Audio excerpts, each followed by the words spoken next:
भगवान ने जुबान सबको दे रखी है। हर आदमी बोलता है, बहुत बोलते हैं, लेकिन इस वाणी को भी साधना पड़ता है। जैसे एक संगीतकार, एक गीतकार अपनी आवाज़ को साधता है, ये काम जन को भी साधना पड़ता है। और जब इस वाणी में हम ऊर्जा भर लेते हैं, जोश भर लेते हैं, और तब हम मंच से किसी के सामने आकर कोई बात कहें तो वो कितने ऊर्जा के साथ लोगों तक पहुंचती है। आपने अगर ये बात महसूस ना की हो तो आज हम महसूस कराना चाहते हैं। हिमांगी हमारे सामने है और हिमांगी को हम सुनना हमेशा बहुत खास होता है। क्या रोंगटे खड़े करने वाला भाषण हिमांगी का होता है, खासकर शहीदों पर जब वो बोलती है। तो आज ये छोटी हिमांगी हमारे सामने है। बिल्कुल छोटे समय से इसने शुरुआत की थी और आज बहुत प्रतिष्ठा इस क्षेत्र में इसको मिल गई है। आपकी तालियों के साथ मैं इसको आमंत्रित करूंगा, हिमांगी शर्मा।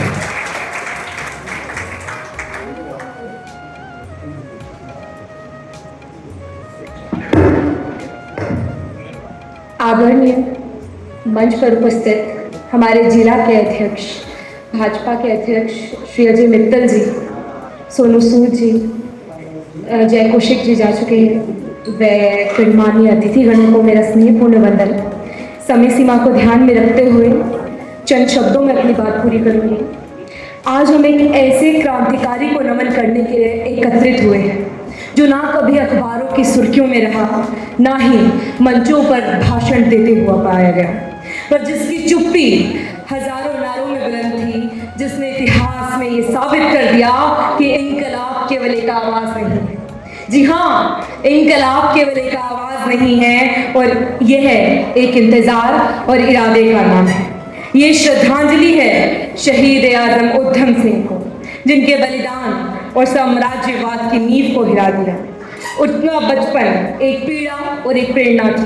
जैसे हमारे इतिहासकार श्री एम जुनेजा जी ने बताया कि बहुत ही छोटी आयु में उनके माता पिता का निधन हो गया था। वे अनाथालय में पड़े बड़े, लेकिन उनके अग्नि थी स्वाधीनता की अग्नि।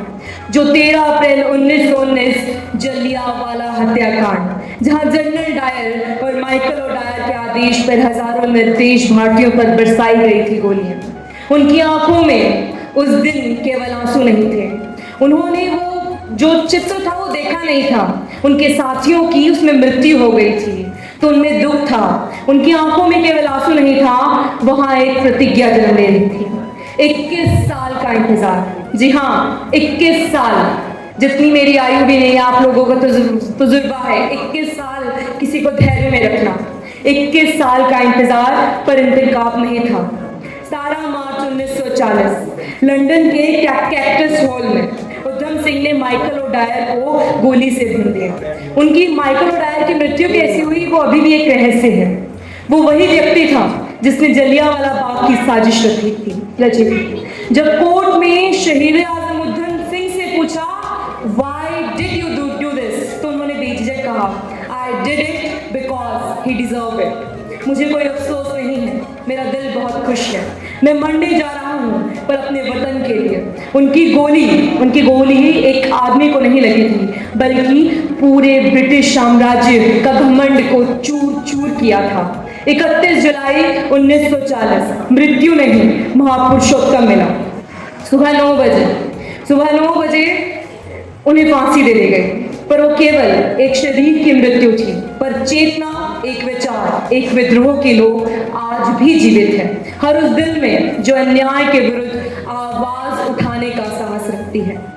अंतिम शब्द थे उनके, अंतिम शब्द शहीद आज़म उधम सिंह के अंतिम शब्द क्या थे कि मेरी बस एक ही ख्वाहिश थी, मैं अपने हिंदुस्तान को आजाद देखना चाहता हूँ।